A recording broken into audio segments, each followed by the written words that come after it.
नमस्कार। प्रसंगवश में आप सभी का स्वागत है। प्रसंगवश में आज के मुद्दे की बात करने से पहले बात कर लेते हैं कि दर्शकों की, जैसा मैंने आपको बताया था, कई सुझाव आते रहते हैं, कई प्रस्ताव आते रहते हैं। कल एक एडवोकेट हैं कमल आचार्य, उन्होंने रात को मुझे कहा कि आप प्रसंगवश, वैसे तो 560 ग्रुप है मेरे व्हाट्सएप ग्रुप में, यूट्यूब पे भी लगभग 2000 फॉलोअर्स हैं, फेसबुक पे भी दो मेरे फेसबुक अकाउंट है जिसमें लगभग 6000 के आसपास में मेरे सब्सक्राइबर भी हैं। तो और फिर काफ़ी लोग आप जैसे सदस्य आगे से आगे उसको पोस्ट भी करते हैं, तो वो चलो वो मुद्दा अलग है, लेकिन उन्होंने मुझे सुझाव दिया प्रसंग बस में आप प्रसंग बस को वायरल करने के बाद में उसको 25 मिनट 30 मिनट के लिए आप उसको ओपन टू ऑल कर दो, एडमिन मोड पे छोड़ के उसको ओपन टू ऑल कर दो। मैंने किया आज, लेकिन मुझे इस बात के लिए तो प्रशंसा हुई कि लगभग 20 से 25 लोगों ने उसमें अपनी टिप्पणियां दी, लेकिन उसमें मेरी कोई कमी जाहिर नहीं की। कमी जाहिर करते तो मुझे खुशी भी होती, लेकिन ठीक है आज पर किया। लेकिन उसके अंदर भी देखा कि दो लोगों ने दूसरे मैसेज भी डाल दिए। मैं एडमिन मोड पर इसलिए रखता हूँ, प्रसंगवश केवल प्रसंगवश कॉलम के लिए बनाते। ये तो बात होगी कमल आचार्य जी की। अब बात कर लेते हैं, 3 मुद्दों पर आज बात करेंगे। सबसे पहला मुद्दा लाएंगे, महिला सशक्तिकरण के विरोधी परिवार वाले खुद ही हैं। महिला सशक्तिकरण के लिए गवर्नमेंट कुछ भी करना चाह ले, लेकिन परिवार वाले ही उसके विरोधी हैं। वो उनको आगे नहीं, हर आदमी ऐसा नहीं चाहता, लेकिन अधिकांश लोग ये चाहते हैं कि वो, मैं आपको बताऊंगा किस तरह से क्या कुछ है। मोहन भागवत को लेकर के अब जो चर्चाएं शुरू हुई है, इसके मामले में विस्तार से करने की जरूरत, उसके लिए प्रसंग के लिए एक पूरा एपिसोड चाहिएगा। लेकिन मोहन भागवत की तरफ से आज आरएसएस ने, इंद्रेश कुमार जी ने आज चादर जो चढ़ाई है दरगाह में, उसको लेकर के भी काफ़ी कुछ सोशल मीडिया में काफ़ी कुछ कहा जा रहा है, उसको लेकर भी करेंगे। हालांकि प्रधानमंत्री की तरफ से कल केंद्रीय मंत्री रिजिजू लेकर के आएंगे उनकी चादर, ये मुद्दा है, लेकिन इसको अलग से लेके आएंगे। अभी अभी दरगाह का मेला भी चल रहा है। और बात कर लेते हैं, कल गोविंद सिंह डोटासरा की मैंने बात आपसे बताई थी।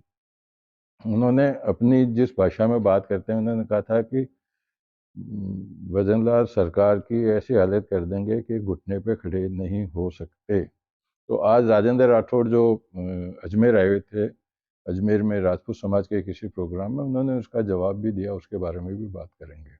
शुरुआत करते हैं महिला सशक्तिकरण को लेकर के। सरकार चाहती है कि महिलाओं को पूरा स्वतंत्र रूप से अपने पांवों पर खड़ा किया जाए।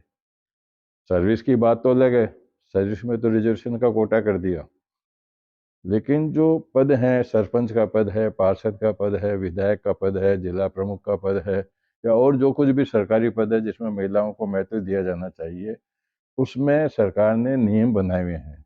मुझे अच्छी तरह से याद है कि गवर्नमेंट ने एक आदेश जारी किया था कि अगर किसी महिला के जो जनप्रतिनिधि है, चुनी हुई जनप्रतिनिधि है, उसके स्थान पर उसका पति या परिवार का अन्य सदस्य उसकी जगह पे कार्य का संचालन करता हुआ पाया जाएगा, तो उसके नियुक्ति को, उसके चुनाव को निरस्त कर दिया जाएगा।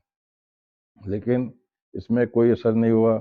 नियम बनने के बाद में मैं समझता हूँ एक भी ऐसे चयनित व्यक्ति को, चुने हुए जनप्रतिनिधि को कांग्रेस सरकार ने, किसी भी सरकार ने उनको नहीं किया। मैं एक उदाहरण बताना चाहता हूँ अजमेर जिले की बात का, कि एक सरपंच थी महिला, उनको अपने साइन करने भी नहीं आते। उसकी शिकायत की एसडीएम को, एसडीएम ने 5 साल उसमें जांच करना में लगा दिए। अब ताजुब देखिए कि एसडीएम ने 5 साल उसकी जांच करने के लिए निकाल दिए, सरपंच का कार्यकाल पूरा हो गया और जांच क्या हुई क्या नहीं, इस बीच में तो साइन करना भी सीखी होगी वो। आज भी जिला कलेक्टर की मौजूदगी में, एसडीएम की मौजूदगी में, यहाँ तक कि मंत्रियों की मौजूदगी में, जब प्रशासनिक मीटिंग होती है जिसके अंदर महिला सरपंच को आना होता है, तो उसकी जगह उनके पति प्रतिनिधित्व करते हैं। प्रधान की जगह पत्नी होती है, तो उसकी जगह उसके पति वहाँ पर जो है उसका प्रतिनिधित्व करते हैं। प्रशासनिक अधिकारी की और मंत्री की भी ऐसी हिम्मत नहीं होती कि ऐसे मौके पर टोक करके और कम से कम उनको कहें कि आपकी पत्नी को लेकर आओ। और अगर वो पत्नी आ भी जाती है, तो वो शर्मसार इतनी होती है कि आप 2-2 फीट का, 2.5 फीट का घूंघट निकाल करके आती है। अब आप महिला सशक्तिकरण की कहाँ बात कर रहे हैं?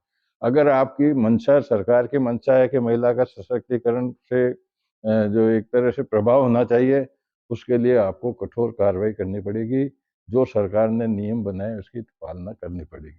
तो ये तो होगी महिला सशक्तिकरण की बात। मैं ऐसा नहीं कर रहा, हमारे अजमेर में जिला प्रमुख अश्विनी कौर पवालाडा एमएलए भी रही, लेकिन वो खुद अपना काम खुद अपने हिसाब से करती है। हालांकि पति उनके साथ में रहते भवन सिंह कुलाडा, लेकिन निर्णय लेने में वो आज खुद, वक्तव्य देने में आज खुद, मीटिंग करने में आज खुद, और बड़ी बड़ी मीटिंगों में भाषण देने में भी परिपक्व है।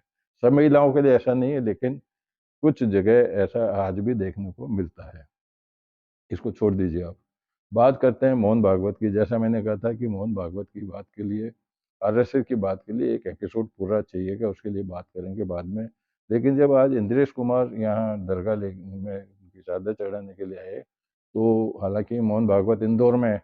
इंदौर में उनका 2 दिन का बहुत बड़ा प्रोग्राम है, जहाँ उनकी कई बैठकें भी हो रही है। लेकिन चादर उनकी तरफ से आज पेश की गई, जिसको लेकर के टीका टिप्पणी शुरू हो गई। इसके बारे में बात कल या अगले किसी भी प्रसंग में कर लेंगे। और प्रधानमंत्री मोदी की तरफ से भी कल किरण रिजिजू है केंद्रीय मंत्री, वो चादर लेकर रवाना हो गए। वहाँ संगठन के बड़े पदाधिकारी भी उनके साथ आ रहे हैं। कल वो चादर पेश होगी। अब बात कर लेते हैं गोविंद सिंह डोटासरा की। गोविंद सिंह डोटासरा जिस तरह से बोलते हैं, हालांकि वो छाती ठोक करके बोलते हैं, लेकिन मैं समझता हूँ कि उनका विरोध केवल वक्तव्यों से ही होता है। आज जिस प्रकार से वो अपनी भाषा का उपयोग करते हैं, अगर उसी तरह की भाषा का उनके साथ में भी उपयोग किया जाए, तो उनको भी एहसास होगा कि मैंने किसके ऊपर चोट की है, किसके दिल को दुखाया, कौन से अपशब्द मैंने बोले हैं। राजेंद्र राठौड़ हालांकि कुछ दिनों से शांत थे राजनीति में, लेकिन पिछले कुछ दिनों से जब प्रधानमंत्री मोदी जयपुर आए थे, उसके बाद में उनको काफ़ी कुछ जिम्मेदारियां भी दी गई है। आज वो अजमेर आए थे राजपूत समाज के बड़े कार्यक्रम के अंदर। उन्होंने वहाँ प्रेस कॉन्फ्रेंस की, जहाँ प्रेस कॉन्फ्रेंस में उन्होंने गोविंद सिंह डोटासरा के खिलाफ खुल करके अपनी जो बात करनी थी उन्होंने कही। उन्होंने कहा कि गोविंद सिंह डोटासरा अपने गिरेबान में झांक करके देखें वो खुद क्या हैं। जब कांग्रेस की सरकार थी, जिन्होंने क्या मतलब किस तरह से क्या अपनी भूमिका निभाई। स्पष्ट रूप से जिले वाली बात पर जब कल उन्होंने सीकर में बात कही थी, तो जिले वाली बात में उन्होंने कहा कि जब उन्होंने पर्ची सरकार, तो भजनलाल शर्मा को कहते हैं, और दरअसल में पर्ची सरकार थी अशोक गहलोत। जब अशोक गहलोत 5 साल थे, जब तो उन्होंने एक भी जिला नहीं बनाया, और जब जिला बनाने की घोषणा करने लगी 17 जिले बना दिए उन्होंने। और 17 जिले कैसे पर्चियों से बनाए। जब वो घोषणा कर रहे थे, पर्ची आई कि ये भी बनाओ, तो हाँ ये भी बन गया, ये भी बन गया, ये भी संभाग बन गया। तो वो डोटासरा जी, कांग्रेस अपने गिरेबान में देखें कि पर्ची सरकार भजनलाल है या पर्ची सरकार अशोक गहलोत थी। तो ये भी एक विवाद का मुद्दा था, जो आपस के अंदर दोनों ने एक दूसरे के प्रति, कांग्रेस और बीजेपी के प्रति अपनी भावनाएं व्यक्त की। उन्होंने भजनलाल शर्मा की तारीफ भी की। उन्होंने कहा कि भजनलाल शर्मा जो कार्य कर रहे हैं, वो पूरे प्रदेश के हित में कर रहे हैं। अभी तो 1 साल हुआ है, 4 साल और बाकी है। डोटासरा जी थोड़ा इंतजार करो। चुनाव की आप कह रहे हो कि मिली भगत से जीत गए। अरे अभी जो उपचुनाव हुए, उपचुनाव के अंदर आप कहाँ गए? आपकी तो कितनी सीटें हैं, पहले अपने दिल में देख लो, उसके बाद में भजनलाल पर आरोप लगाओ। कुल मिलाकर के आज के प्रसंग में ये प्रमुख मुद्दे थे जो मैंने आपके सामने रखे हैं। कल फिर नए प्रसंग के साथ मैं आपके सामने उपस्थित होऊंगा। तब तक के लिए नमस्कार।